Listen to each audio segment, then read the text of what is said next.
A racist police officer assumes that a black man in the park is a criminal and arrests him for no reason. Afterwards, the officer realizes that he has just arrested an FBI agent. Marcus Davis sat on a weathered bench in Riverside Park, the late afternoon sun casting a warm glow over the lush greenery. He turned a page in the book he was reading, momentarily losing himself in the quiet rustle of leaves and the distant laughter of children playing. The park was one of his favorite places, a small sanctuary in a bustling city where he could clear his mind and escape the demands of his job. Today, though, his thoughts were interrupted. Across the park, Officer Brian Harkins patrolled the area, his sharp eyes scanning the surroundings. He had walked this beat for over 2 decades, and in his mind, he knew this city better than anyone. When he noticed Marcus sitting alone on the bench, something in his gut stirred, a feeling he had learned to trust over the years. A black man, sitting alone, too calm, too composed. Suspicion prickled at the edges of his thoughts. Never seen him around here before, Brian muttered under his breath. He stopped walking and watched Marcus for a moment, trying to place the feeling. There had been reports of a suspect fitting a general description that matched Marcus, a vague, flimsy lead. But it was enough for Brian. Marcus felt the weight of someone's gaze and looked up from his book. He noticed Brian standing a distance away, staring at him with a look that was all too familiar. Marcus had been in situations like this before. He could read the officer's expression easily, prejudice masquerading as concern, a suspicion that had no basis other than the color of his skin. But Marcus didn't flinch. Instead, he closed his book slowly, marking the page with a finger, and met Brian's gaze. Brian's grip on his baton tightened. He saw the way Marcus looked at him, steady, unafraid. It unnerved him. "Let's see what this guy's up to," Brian muttered as he started walking towards Marcus, his posture stiffening with each step. He didn't like how Marcus was looking at him, didn't like the calmness, the lack of fear. It was unsettling. Marcus watched Brian approach, keeping his expression neutral. He knew what was coming and had seen it many times before. The situation was already loaded, and he knew that how he responded in the next few moments could determine how it played out. He wasn't in the mood for this today, but he also wasn't going to give the officer any reason to escalate the situation. "Afternoon," Brian said as he reached the bench. His tone was polite, but there was an edge to it. Marcus could hear the underlying suspicion. "Afternoon," Marcus replied, his voice calm and even. He kept his hands visible, resting them on the closed book in his lap. "What brings you out here today?" Brian asked, his eyes scanning Marcus's face, then flicking to the book. He was fishing for something, anything, to justify the feeling gnawing at him. "Just enjoying the park," Marcus said. "It's a nice day." Brian nodded slowly, though he wasn't really listening. He was more interested in what Marcus wasn't saying, in what he could dig out from beneath the surface. "You from around here?" Marcus smiled slightly, though it didn't reach his eyes. "I've been around." The non-answer didn't sit well with Brian. He shifted his weight, his stance becoming more confrontational. "Mind if I see some ID?" Marcus's smile faded. This was the point where things could go sideways. He knew his rights, knew he wasn't obligated to show ID just for sitting in a public park, but he also knew that refusing could escalate the situation quickly. Still, he wasn't going to let this officer intimidate him. "Am I under arrest?" Marcus asked, his tone measured. He met Brian's gaze without flinching. Brian bristled at the question. There was that calmness again, that refusal to be intimidated. It made him uneasy, made him feel like he was losing control of the situation. "You will be if you don't cooperate," Brian shot back, his hand moving to rest on his holster. Marcus took a slow breath, keeping his expression neutral. He didn't like where this was heading, but he wasn't going to back down. "I'm just sitting in a park," he said, his voice steady. "Is there a law against that?" Brian's patience was wearing thin. "You fit the description of someone we're looking for," he said, though even he knew how weak the excuse sounded. He stepped closer, looming over Marcus. Marcus didn't move. He held Brian's gaze, refusing to give him the reaction he was looking for. "And what description is that?" Marcus asked quietly. Brian's jaw tightened.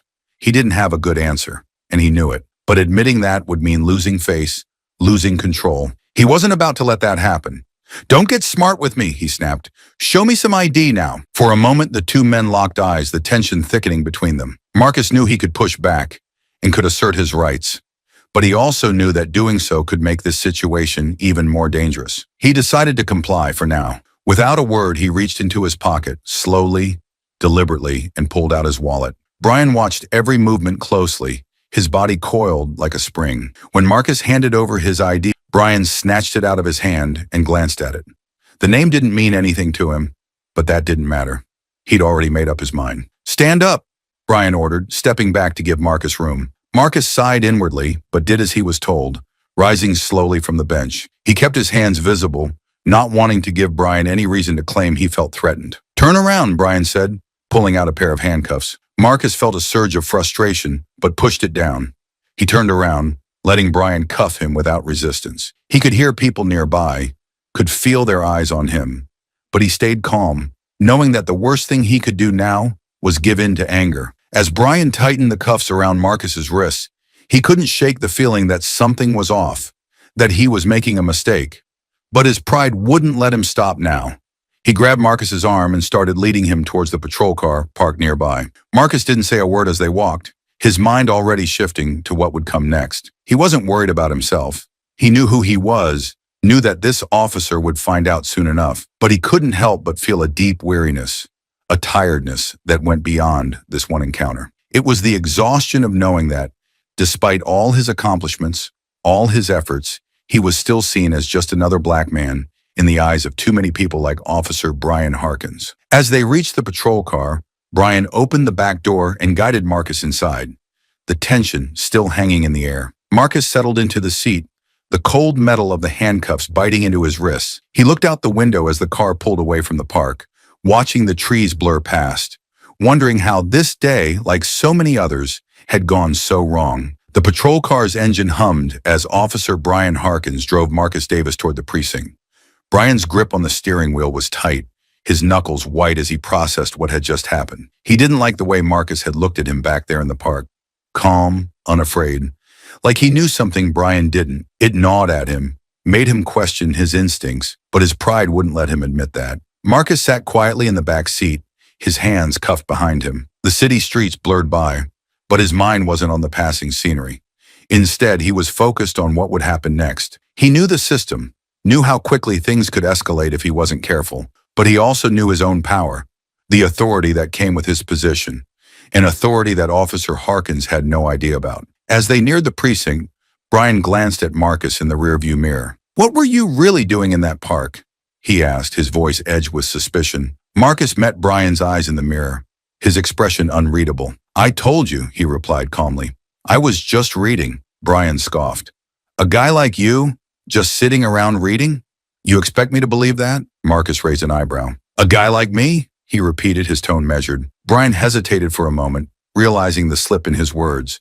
But instead of backing down, he doubled down. "You don't look like someone who spends his afternoons reading in the park," he said, trying to justify his actions. Marcus didn't respond immediately. He let the silence stretch, the tension in the car thickening. When he finally spoke, his voice was cool, controlled. "And what does someone like me look like, officer?" Brian didn't answer. He couldn't. He knew what he was implying, knew how it sounded, but he wasn't about to admit that to Marcus or to himself. Instead, he focused on driving, his frustration mounting as Marcus's calm demeanor continued to unsettle him. The car pulled into the precinct's parking lot, and Brian parked near the entrance. He got out first, then opened the back door and helped Marcus out, the cuffs still digging into Marcus's wrists. As they walked toward the building, Brian's thoughts raced. He needed to figure out what to do next. This wasn't how arrests were supposed to go.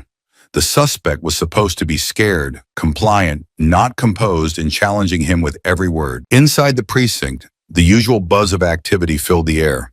Officers filing reports, phones ringing, the hum of conversation. Brian led Marcus through the main hall, ignoring the curious glances from other officers. He didn't want to explain himself just yet, not until he was sure of his next move. They reached the booking area, and Brian signaled for Marcus to stand by the processing desk. The officer behind the desk, a young man named Officer Jenkins, looked up, surprised to see Brian bringing someone in. "What's this about?" Jenkins asked, his eyes flicking to Marcus, then back to Brian. "Caught him acting suspicious in the park," Brian replied, his tone clipped. He handed over Marcus's ID, still unwilling to admit that he didn't have a solid reason for the arrest. Jenkins glanced at the ID, then back at Marcus. There was a flicker of recognition in his eyes, but he quickly masked it, nodding as he began typing into the computer. Marcus noticed the brief hesitation, filing it away in his mind. The recognition was subtle, but it was there. Someone in this precinct knew who he was. Captain Bennett's in her office, Jenkins said as he handed the ID back to Brian. You'll need to take him to her. Brian stiffened slightly. Captain Laura Bennett was known for being tough but fair, a stickler for procedure. He hadn't planned on involving her so soon, but he didn't have a choice. All right, Brian said, his voice tight.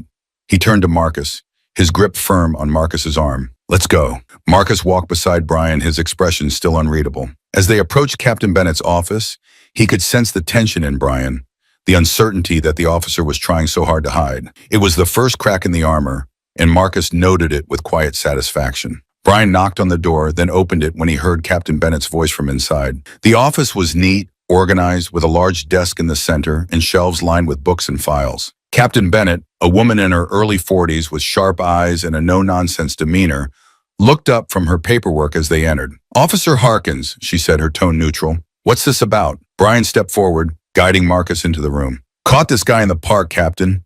He was acting suspicious. Wouldn't cooperate when I asked for ID. Captain Bennett's gaze shifted to Marcus, and for a split second, there was a flicker of recognition, just like Jenkins. But she quickly masked it, her expression turning professional. Is that so? She said, her voice even. Marcus met her eyes and saw the recognition there. He knew that Captain Bennett was aware of who he was, but she was playing it carefully, waiting to see how Brian would handle the situation. That's right, Brian continued, oblivious to the silent exchange between Marcus and Bennett. I brought him in for questioning. Captain Bennett nodded slowly, her eyes narrowing slightly. I see. And did you have probable cause to arrest him? Brian hesitated, feeling the ground beneath him start to shift. He wouldn't cooperate, Captain, he repeated, though it sounded weaker this time. Captain Bennett leaned back in her chair, studying Brian carefully. Officer Harkins, why don't you step outside for a moment? I'd like to speak with Mr. Davis alone. Brian blinked, taken aback by the request. But Captain, outside, Harkins, Bennett said firmly, leaving no room for argument. Reluctantly, Brian released Marcus and stepped out of the office, closing the door behind him. As soon as he was gone, Captain Bennett's demeanor shifted slightly, becoming less formal. Mr. Davis, she said, her voice calm, I apologize for this misunderstanding. Marcus allowed himself a small smile. No need to apologize, Captain. You're just doing your job. Bennett sighed, glancing at the closed door. I'm aware of who you are, but I'd appreciate it if we kept that under wraps for now. I need to handle this situation carefully. Marcus nodded. Of course, I'm not here to cause trouble, Captain. I just want to make sure things are handled properly. They will be, Bennett assured him. I'll speak with Officer Harkins and deal with this appropriately, but I have to ask, why didn't you just tell him who you are? Marcus's smile faded, replaced by a more serious expression. Because it shouldn't matter, Captain. My identity shouldn't be the reason he decides to treat me with respect. Captain Bennett considered his words, then nodded in understanding. You're right. It shouldn't matter. But unfortunately, it does to some people. The room fell silent for a moment, the weight of the situation hanging in the air. Finally, Captain Bennett stood up. I'll call Officer Harkins back in.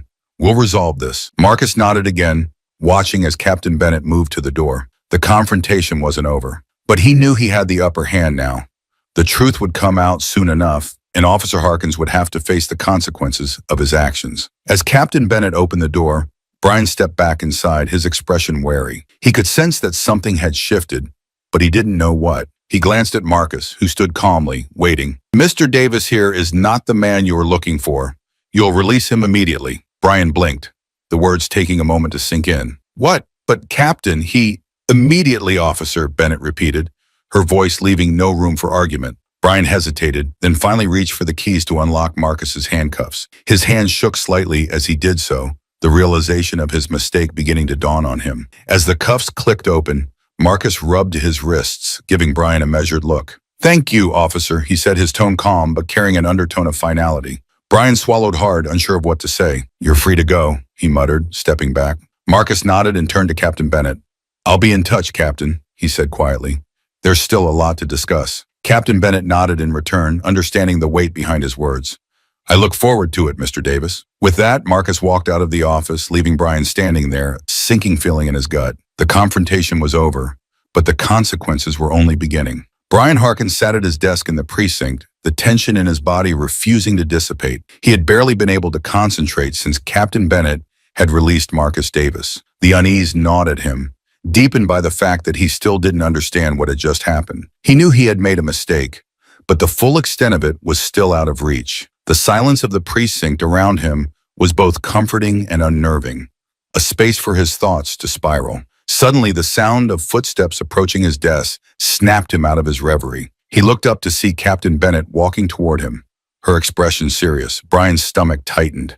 He knew this wasn't going to be a casual conversation. "Officer Harkins, my office. Now," Captain Bennett said, her tone leaving no room for argument. Brian stood up immediately, trying to suppress the nervousness that was beginning to creep into his demeanor. He followed her to the office, each step feeling heavier than the last. Once inside, Captain Bennett closed the door behind him and gestured for him to sit. Brian hesitated for a moment before sitting down. He could feel the tension in the room, the unspoken weight of what was coming. Captain Bennett moved behind her desk, took a deep breath, and then sat down across from him, her sharp eyes fixed on his. "Officer Harkins," she began, her tone measured but stern. "Do you have any idea who Marcus Davis is?" Brian shook his head, his confusion deepening. "No, Captain. Just some guy in the park." Captain Bennett leaned forward, her gaze never leaving Brian's. "Marcus Davis isn't just some guy in the park. He's a special agent, one of their top agents, in fact." The words hit Brian like a physical blow. His eyes widened in shock, the implications of what he had done crashing down on him. "An FBI agent?" he repeated, his voice barely above a whisper. "That's right," Bennett said, her voice firm. "And more than that, he's highly respected within the Bureau. His arrest is going to have serious consequences. Not just for you, but for this entire precinct." Brian's mind raced, trying to piece together what this meant. He had profiled and arrested an innocent man, a federal agent no less, based on nothing more than his own biased assumptions. The enormity of his mistake began to settle in, bringing with it a cold, creeping dread. "I didn't know, Captain," Brian said, his voice shaky. "I didn't know who he was." "That's the problem, Harkins," Bennett replied, her tone still firm. "It shouldn't have mattered who he was. Your actions were based on assumptions and prejudices, not on any real evidence. You can't arrest someone just because they don't look like they belong in a park." Brian wanted to argue, to defend himself, but the words wouldn't come. Deep down, he knew Captain Bennett was right. He had let his biases guide his actions, and now he was facing the consequences. "What happens now?" Brian asked, his voice low, almost resigned. Captain Bennett sighed, leaning back in her chair. "For now, you're being placed on temporary leave while we investigate this incident. I've already spoken with the higher-ups, and they're not happy, to say the least. There will be an official review, and depending on the outcome, you could face disciplinary action, up to and including termination." Brian's heart sank.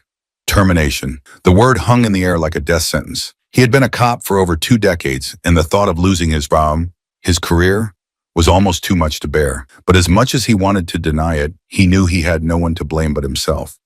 I understand, Captain," Brian finally said, his voice barely above a whisper. Bennett studied him for a moment, her expression softening slightly. "I know this isn't easy to hear, Harkins, but you need to understand that your actions have consequences, not just for you, but for the people you serve. We can't afford to have officers who let their biases dictate their decisions." Brian nodded, though his mind was still reeling. The reality of his situation was starting to sink in, and with it came a flood of regret. He had always prided himself on being a good cop, someone who upheld the law and protected the community. But now all of that was in jeopardy because of one careless, prejudiced decision. Captain Bennett stood up, signaling that the conversation was over. "You're dismissed, Officer Harkins. I'll notify you when the review is scheduled." Brian stood up as well, feeling the weight of the world on his shoulders. "Thank you, Captain," he mumbled, before turning and walking out of the office. As he left the precinct, the familiar sights and sounds that had once brought him comfort now felt distant, almost alien. He walked to his car in a daze, the reality of his situation pressing down on him like a heavy fog. He had been a cop for so long that he didn't know who he was without the badge. The thought of losing it, of being branded as a failure, terrified him. But beneath the fear, there was something else, an unfamiliar sense of doubt.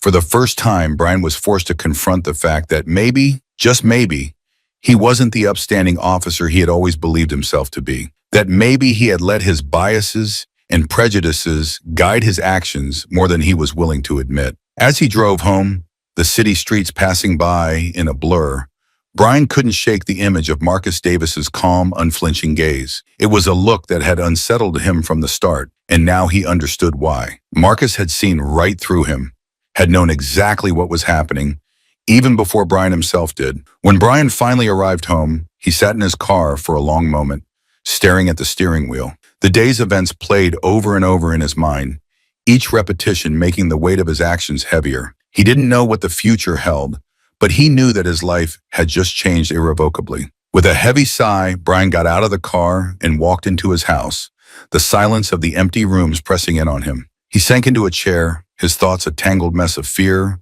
regret, and uncertainty. For the first time in a long while, he didn't know what to do next. Brian Harkins stood in the corridor outside the conference room, his heart pounding in his chest. The precinct was quieter than usual, the atmosphere heavy with the anticipation of what was about to unfold. The official review was about to begin, and Brian knew that every word he said in the next hour would determine the future of his career. He glanced at his reflection in the window across from him. The man staring back looked older, more worn than he had just days ago. There was a stiffness in his posture, a tightness around his eyes that hadn't been there before. He straightened his uniform, took a deep breath, and forced himself to focus. This was his chance to explain, to justify his actions, though deep down he wasn't sure how to do that anymore. The door to the conference room opened, and Captain Bennett appeared, her expression unreadable. "We're ready for you, Officer Harkins," she said, her voice steady. Brian nodded, swallowing hard as he followed her into the room. Inside, the atmosphere was tense. The long table was lined with stern-faced officials, representatives from the precinct's Internal Affairs Division, a couple of high-ranking officers, and at the far end, a man in a suit whom Brian instantly recognized as Marcus Davis. Marcus's presence was like a punch to the gut. Brian had hoped that he wouldn't be there, that he wouldn't have to face him again. But there he was, sitting calmly, his eyes focused on Brian as if studying him. The look in those eyes was the same as before, calm, unflinching, but with an edge of quiet authority that made Brian feel small. Captain Bennett took her seat at the head of the table, motioning for Brian to sit in the chair opposite her. When he did so, trying to ignore the way his palms were sweating. The room was silent, the weight of judgment heavy in the air. "Officer Harkins," Bennett began, her tone formal, "this review is to determine the appropriateness of your actions during the arrest of Mr. Marcus Davis. We will go over the events leading up to the arrest, your conduct during the arrest, and the consequences that have followed. Do you understand the gravity of this situation?" "Yes, Captain," Brian replied, his voice low but steady. He glanced briefly at Marcus, who was watching him intently, before returning his focus to Bennett. "Good," Bennett said, nodding. "Let's start with the incident report. According to your statement, you arrested Mr. Davis because you believed he was a suspect in a recent series of robberies. Is that correct?" Brian nodded. "Yes, Captain. I saw him in the park, and he matched the description we had. Tall, black male, early 40s. He was acting suspiciously, so I approached him." "And what exactly was suspicious about his behavior?" Bennett asked, her tone neutral but probing. Brian hesitated, knowing that his answer here was crucial. "He was alone, just sitting there, and when I asked for his ID, he was evasive." "Evasive how?" Bennett pressed. "He didn't want to show me his ID right away," Brian explained, though even as he said the words, they sounded weak to his own ears. "He seemed like he was hiding something." Marcus's voice cut through the air, calm but firm. "I was reading a book, Officer Harkins.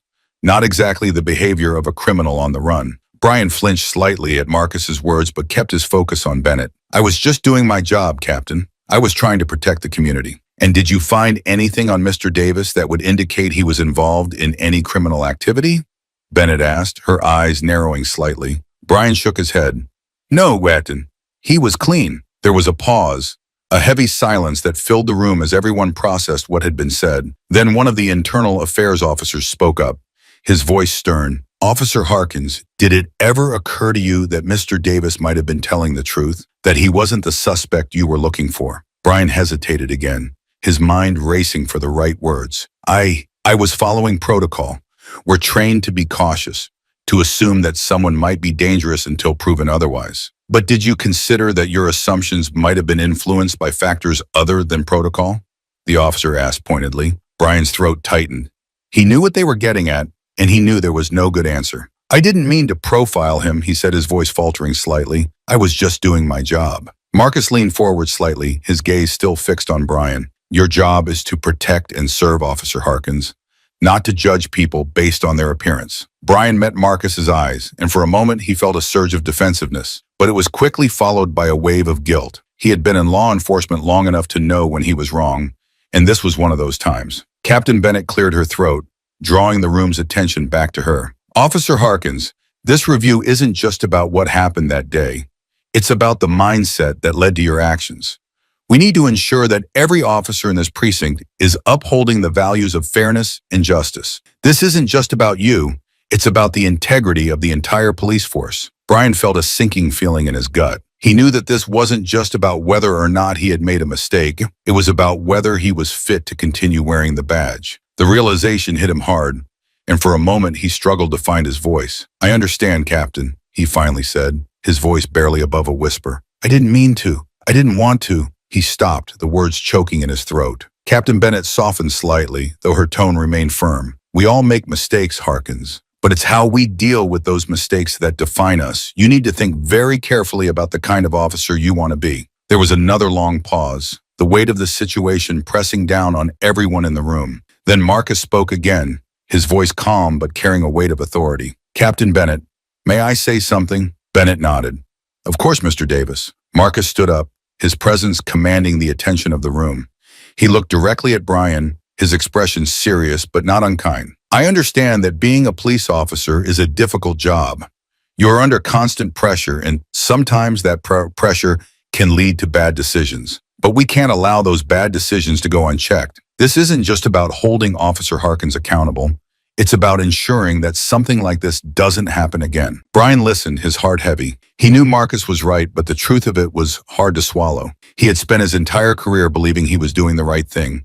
But now he was faced with the reality that his actions had caused harm, that his biases had blinded him to the truth. Marcus continued, his voice steady. "I'm not here to ruin anyone's career, but I am here to make sure that the next time an officer encounters someone like me, they think twice before making assumptions. This is an opportunity for change, and I hope that this precinct will take it seriously." Captain Bennett nodded, her expression thoughtful. "Thank you, Mr. Davis. Your words are noted." Marcus sat down again, his gaze still on Brian. There was no malice in his eyes, but there was a firmness, a resolve that made it clear he wouldn't tolerate any further injustice. Captain Bennett looked at Brian, her tone softer but still authoritative. "Officer Harkins, you'll remain on temporary leave while we continue this review. I suggest you take this time to reflect on what's been said here today. We'll reconvene in a few days to discuss the next steps." Brian nodded numbly, the weight of everything pressing down on him. "Yes, Captain," he said quietly. The meeting was adjourned,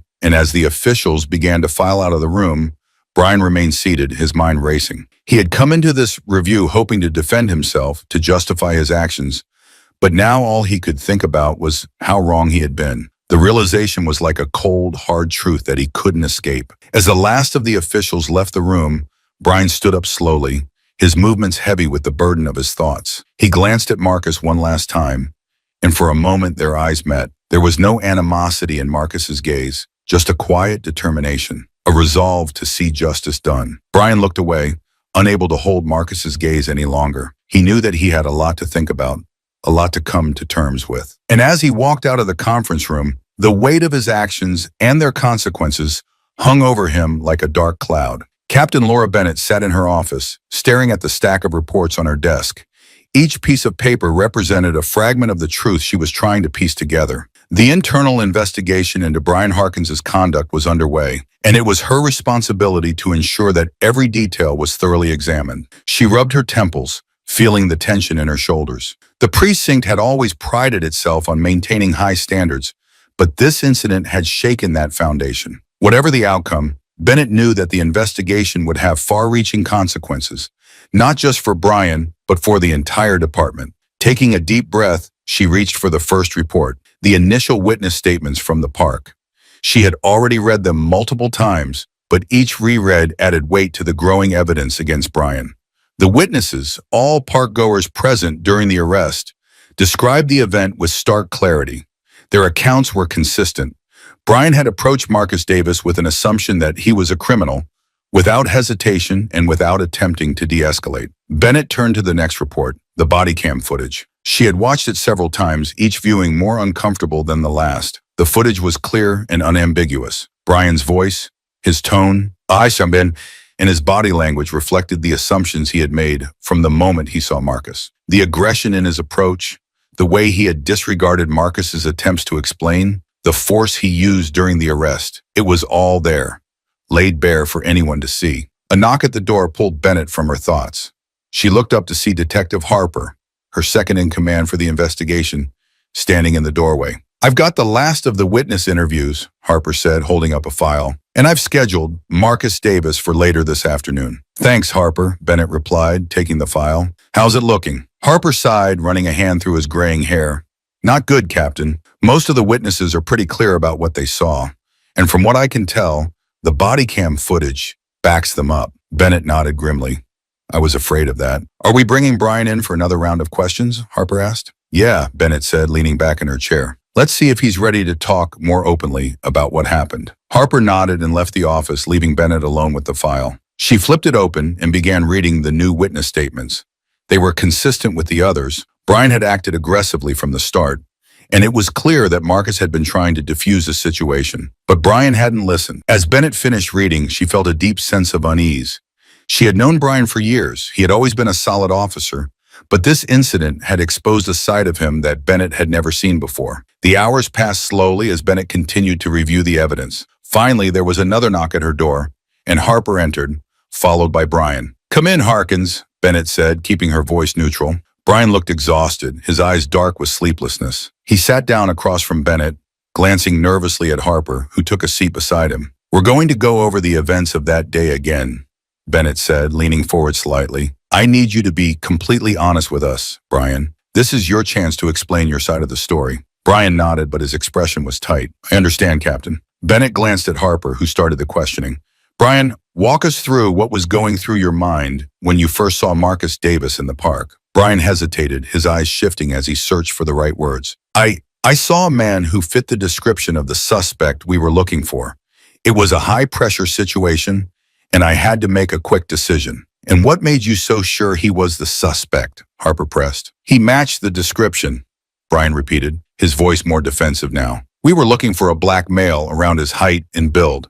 He was acting suspiciously, like he was trying to hide something." Bennett could hear the strain in Brian's voice, the way he was grasping at justifications. "Brian, the witness statements and the body cam footage tell a different story. They show that Marcus Davis was cooperative, that he tried to explain who he was, but you didn't listen." Brian shifted uncomfortably in his seat. "He was trying to throw me off, to buy time. I was just following my training, Captain." "Your training," Bennett repeated, her tone sharp. "Brian, your training doesn't excuse racial profiling. It doesn't excuse the fact that you escalated a situation that didn't need to be escalated." Brian opened his mouth to respond, but Bennett held up a hand to stop him. "Look, Brian, I'm not here to argue with you. I'm here to find out the truth. The evidence we've gathered so far isn't in your favor. It shows that you made assumptions based on race and that those assumptions led to an unjust arrest." There was a long silence as Brian processed Bennett's words. Finally, he spoke, his voice low. "I didn't mean for any of this to happen. I was just trying to do my job." Bennett sighed. "I know, Brian, but intent doesn't change the impact of your actions. This isn't just about you. It's about what your actions represent and how they affect the people we're supposed to protect." Before Brian could respond, there was another knock at the door.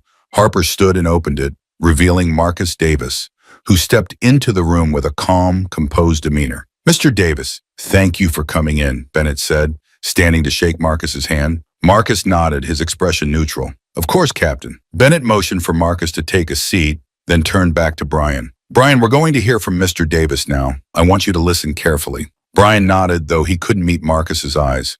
Bennett gestured for Harper to begin. "Mr. Davis, can you describe your encounter with Officer Harkins from your perspective?" Marcus's voice was steady. "I was at the park, enjoying my day off, when Officer Harkins approached me. He was aggressive from the start, demanding to see my ID and questioning me like I was already guilty of something. I tried to explain that I was an FBI agent, that there must have been some mistake, but he didn't listen. He cuffed me, pushed me to the ground, and treated me like a criminal." Brian flinched at Marcus's words, but he remained silent, his gaze fixed on the table in front of him. Harper continued, "Did you feel that Officer Harkins's actions were influenced by your race?" Marcus didn't hesitate. "Absolutely. I could see it in his eyes, the way he looked at me, the assumptions he made before I even had a chance to speak. I've dealt with this kind of thing before, but it's different when it comes from someone who's supposed to protect and serve." Bennett could see the impact of Marcus's words on Brian, the way his shoulders slumped slightly, the way he seemed to shrink into himself. But still, Brian said nothing. "Thank you, Mr. Davis," Bennett said. "I appreciate your honesty." Marcus nodded, then stood to leave. As he reached the door, he paused and turned back to Brian. "I don't hold any personal grudges, Officer Harkins, but I hope you can take this as an opportunity to learn, to understand the impact of your actions. It's not just about what you intended. It's about how those intentions play out in the real world." With that, Marcus left the room, leaving a heavy silence. Bennett looked at Brian, who was still staring at the table. "Brian, this investigation isn't just about finding out what happened. It's about making sure it doesn't happen again. We have to do better, for the people who serve and for ourselves." Brian nodded slowly, but there was no fight left in him. The weight of the evidence, the words of Marcus Davis, and the reality of his actions were all starting to sink in. But whether or not he was ready to fully confront that truth remained to be seen. "Take the rest of the day, Brian," Bennett said quietly. "We'll reconvene tomorrow." Brian stood, his movements stiff, and left the office without another word. As the door closed behind him, Bennett felt a heavy sense of responsibility settle on her shoulders. This investigation was just the beginning. There was still much work to be done, both within the department and beyond. But for now, all she could do was continue to piece together the truth and hope that it would lead to real change. Captain Laura Bennett sat in her office, the final report of the investigation lying closed on her desk. The conclusion was clear, and the decision had been made. But that didn't make the task ahead any easier. She glanced at the clock, knowing Marcus Davis would be arriving soon. The conversation they were about to have felt like a turning point, not just for Brian Harkins, but for the entire department. A soft knock at the door signaled Marcus's arrival. Bennett stood and smoothed the front of her uniform, preparing herself for the conversation. "Come in," she called. The door opened and Marcus entered, his expression calm and composed as usual. He gave Bennett a polite nod before taking a seat across from her. "Thank you for coming, Mr. Davis," Bennett began, sitting down as well. "Of course," Marcus replied, his tone steady. "I assume the investigation is complete?" "It is," Bennett confirmed, leaning forward slightly. After reviewing all the evidence, the witness statements, the body cam footage, and the interviews, it's been decided that Officer Harkins will be terminated from his position. Marcus nodded slowly, taking in the information. "I appreciate the thoroughness of the investigation, Captain, but I have to ask, do you believe this decision will lead to real change within the department?" Bennett paused, choosing her words carefully.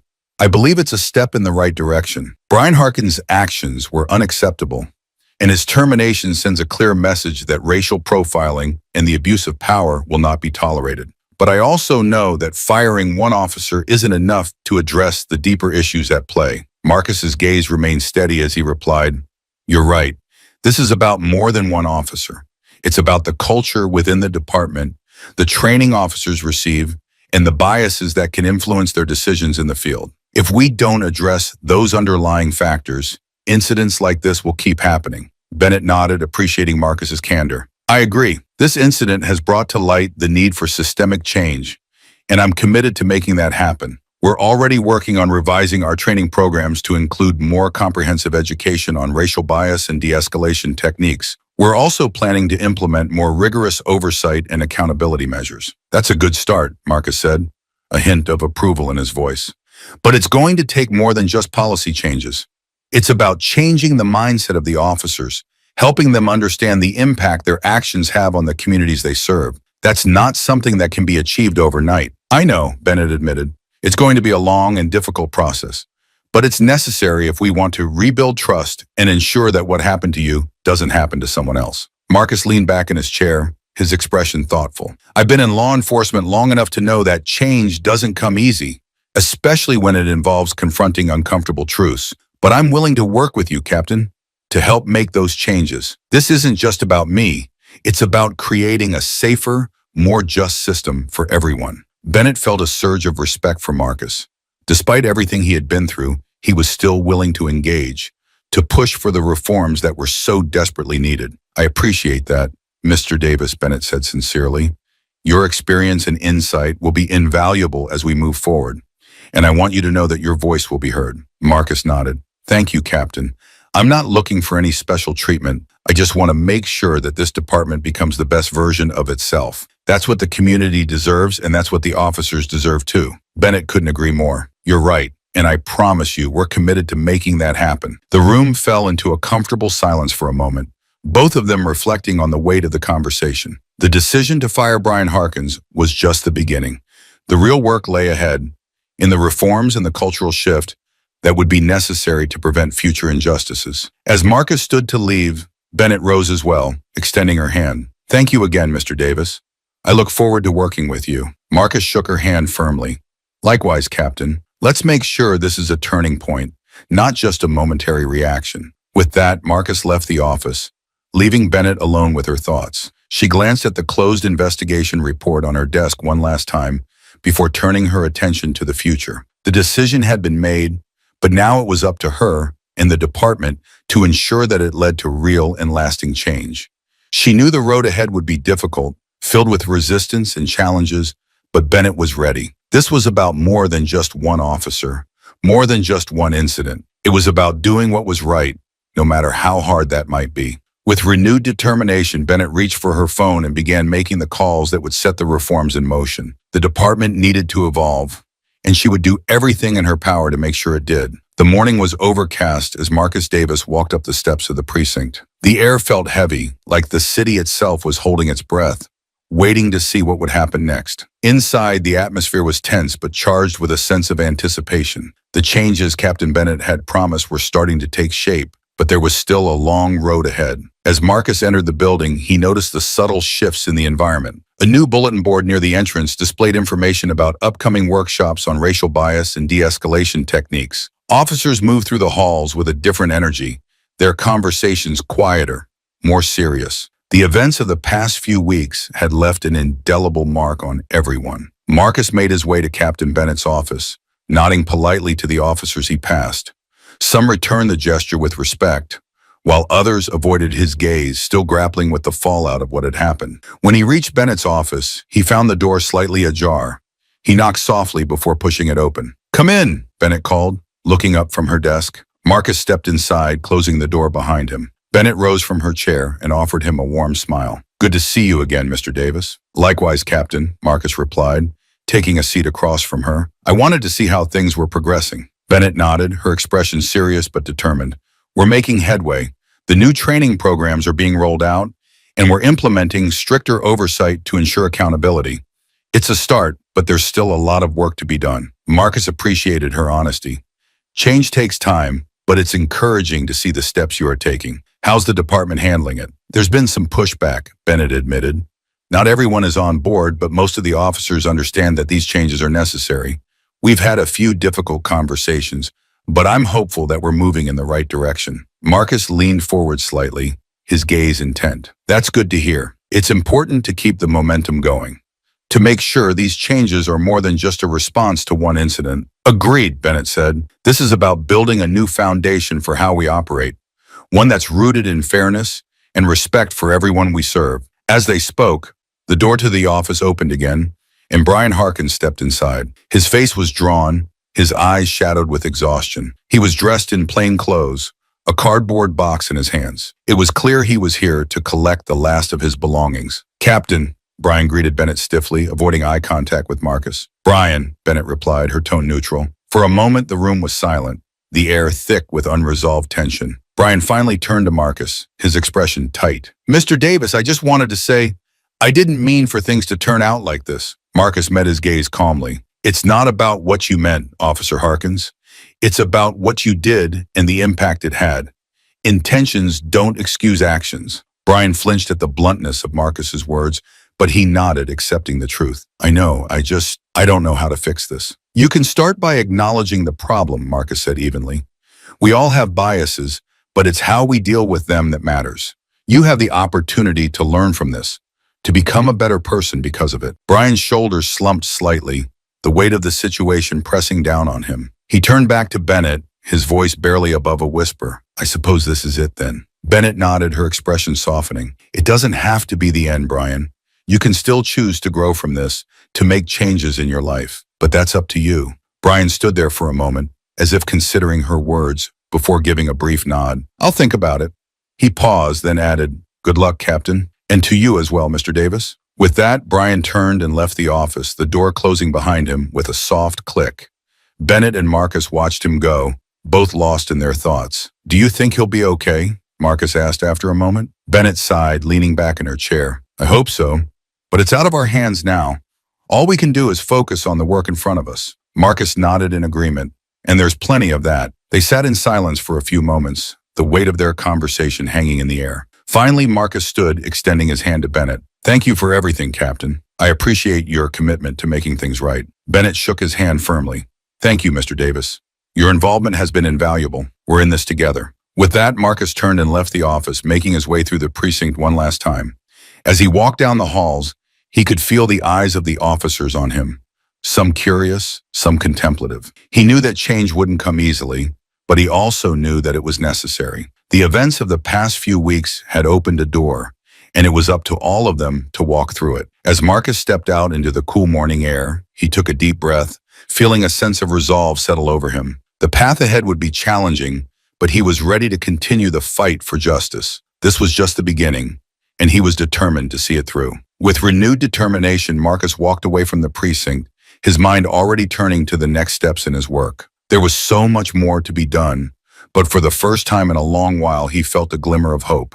Change was coming, and he would be there to help guide it every step of the way.